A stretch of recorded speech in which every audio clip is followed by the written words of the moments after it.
তো যারা 2025 সালে উচ্চ মাধ্যমিকে দর্শন পরীক্ষা দেবে এবং লিখিত পরীক্ষা যদি 80-80 পেতে যাও, 2025 উচ্চ মাধ্যমিক দর্শন পরীক্ষার ফুল টিউশন মানে যুক্তি অধ্যায় থেকে আরও মূলত 12টা অধ্যায়ের সম্পূর্ণ টিউশন, 8 মার্কের notes, MCQ, SAQ, 40 marks total, তারপর 40 মার্কস হচ্ছে নোটস বা 40 মার্কস লজিক। তো ফিলোসফি এইচএস উচ্চ মাধ্যমিক দর্শন ইউটিউব চ্যানেলটি সাবস্ক্রাইব করো অ্যান্ড বন্ধুদেরকে শেয়ার করো, আর প্রোফাইলটা ভিজিট করো, প্লে লিস্টে যাও, পুরো টিউশনটা অধ্যায় ধরে সম্পূর্ণ টিউশনটা পেয়ে যাবে। আমি তোমাদের এখন এক্সট্রা ক্লাস করাচ্ছি, মন দিয়ে ক্লাসটা করো, প্র্যাকটিস করাচ্ছি।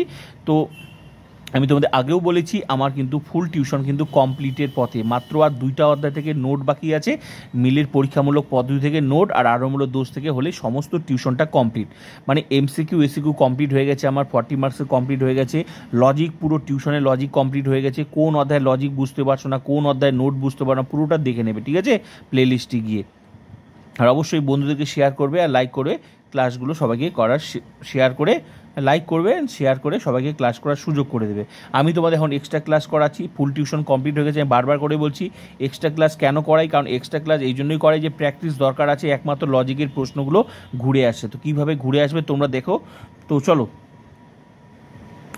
প্রথম প্রশ্ন কি ভালো করে দেখে নাও।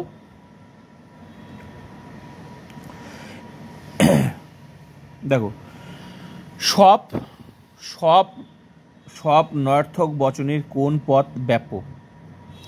সব নয়ার্থক বচনের কোন পদ ব্যাপ্য? এবার প্রশ্নটার উত্তর কী হবে তাহলে? এই ধরনের প্রশ্নের উত্তর করতে গেলে কি করতে হবে? আমাদেরকে পুরো আমি যা যা লিখে দিয়েছি সঙ্গে যা লজিক করিয়ে দিয়ে তবেই তোমরা পারবে। আশা করি এই উত্তরটা তোমরা পারবে যদি তুমি আমার ক্লাসগুলো করে থাকো। যতই প্রশ্ন কঠিন হোক আর ঘুরে আসুক, সব উত্তর দিতে পারবে আমার যারা ক্লাস করে। তাহলে সব নয়ার্থক বচনে কোন পদ? সব নয়ার্থক মানে কোন কোন নয়ার্থক বচন আছে? একটা ই বচন, একটা ও বচন। তো ই আর ও বচনই তো নয়ার্থক বচন। তা ই আর ও বচন এবার দুটোই দেখতে হবে। তো নয়ার্থক কোন পদ হচ্ছে ব্যাপ্য? উদ্দেশ্য পদ, বিদেহ পদ। তো এবার আমাদেরকে দেখতে হবে ই বচন আর ও বচনের কোন পদটা ব্যাপ্য। ই বচনের তো দুটি পদই ব্যাপ্য, আর ও বচনটা ওইদিকে মিলিয়ে দেখতে হবে ও বচনের বিদেহ পদ ব্যাপ্য। তাহলে এদিকে কিন্তু উত্তরটা কী হবে? বিদেহ পদ। কেন? কারণ একদিকে ই বচন দেখতে হবে, আবার একদিকে ও বচন দেখতে হবে। কারণ ই বচনে তো দুটি পদই ব্যাপ্য, উদ্দেশ্য পদও ব্যাপ্য, বিদেহ পদও ব্যাপ্য। আর এদিকে ও বচনের কেবলমাত্র কিন্তু বিদেহ পদটা ব্যাপ্য। তাহলে উত্তরটা কী হবে? বিদেহ পদ। ক্লিয়ার? এটা উত্তর ক্লিয়ার। কোনটা হলো? বিদেহ পদ। তাহলে এইভাবেও প্রশ্ন আসবে, আশা করি এবার পারবে। এবার চলো নেক্সট প্রশ্ন। বচনাকারে কি থাকে না? বচনাকারে কি থাকে না? পদ থাকে না, বাক্য থাকে না, যোজক থাকে না, নামক থাকে না। কি থাকে না? বচনাকারে কিন্তু কোনো পদ থাকে না। বচনাকার কোনগুলো? যেগুলো আমি এই যে এস পি, এস হয়, সকল এস হয়, পি, এই যে এগুলোতে কি কোনো পদ থাকে না? শুধু এস আর পি থাকে। তো এগুলোর মধ্যে কি থাকে না? পদ থাকে না। তাহলে উত্তরটা কী হবে? পদ থাকে না। ক্লিয়ার? সকল মানুষ হয় মনশীল, এগুলো তো পদ আছে, উদ্দেশ্য পদ আছে, বিধেয় পদ আছে, কিন্তু বচনাকারে তো কোনো পদ থাকে না। তাহলে কি থাকে? পদ থাকে না, পদ থাকে না। ক্লিয়ার? নেক্সট প্রশ্ন।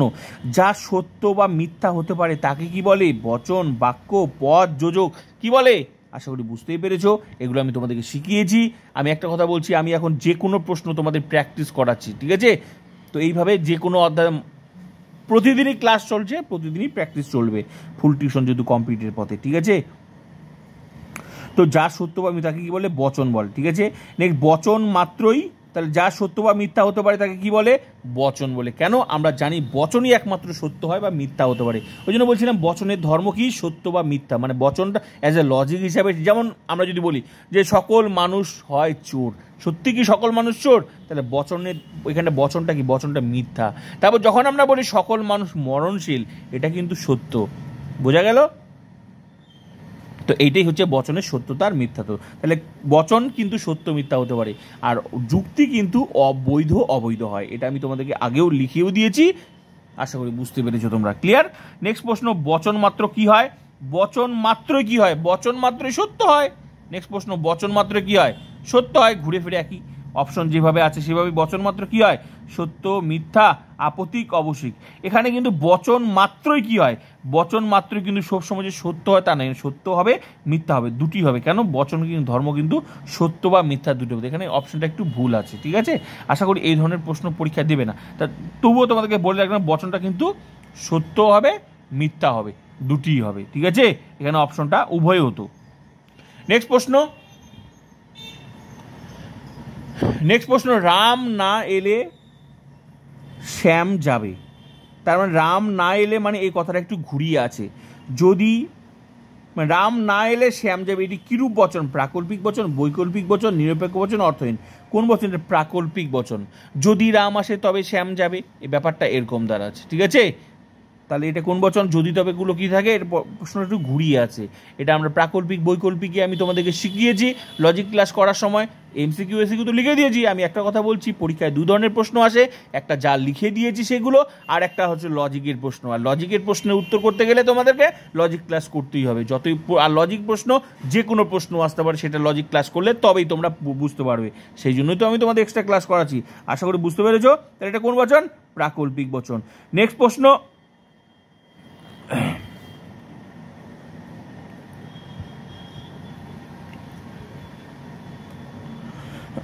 কোনটা বললাম? নেক্সট প্রশ্ন, হ্যাঁ হ্যাঁ, যদি যদি মেঘ করে তবে বৃষ্টি পড়ে, এটি কিরূপ বচন? এবার সরাসরি বলছে যদি মেঘ করে তবে বৃষ্টি পড়ে, এটি কিরূপ বচন?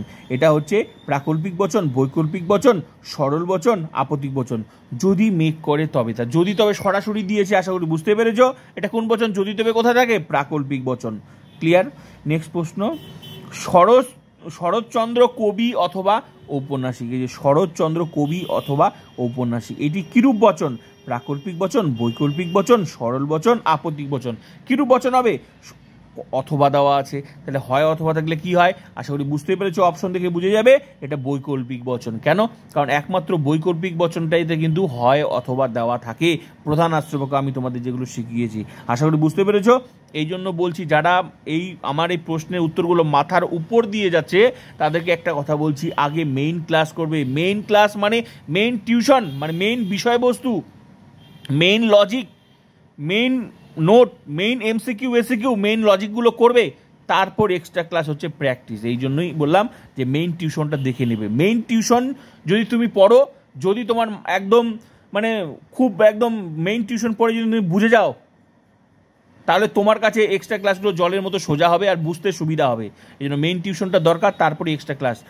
তো এই জন্য বলছি, প্রত্যেকটা অধ্যায় ধরে ধরে সময় নিয়ে এত সুন্দর সুযোগ দিয়েছি, পুরো টিউশনটা তোমার হাতের মুঠোয়, কোথাও যেতে হচ্ছে না। ফুল টিউশনটা এখানে ক্লাস করো, সরাসরি পরীক্ষা যায়। এই সুযোগটা একমাত্র ইউটিউবে আমি দিয়েছি।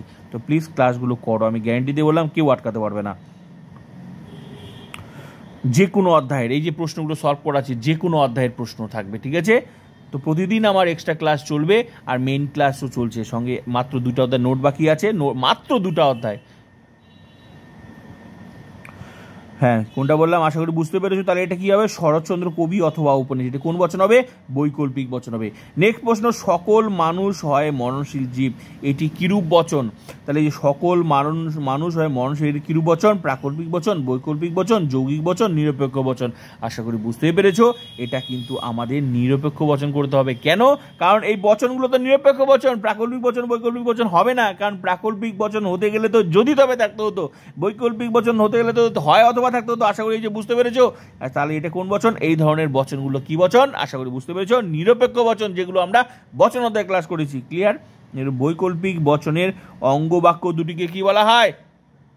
এটা আমি তোমাদের শিখিয়েছি। বৈকল্পিক বচনের অঙ্গ বাক্য দুটিকে কি বলা হয়? বিকল্প বলা হয়। তো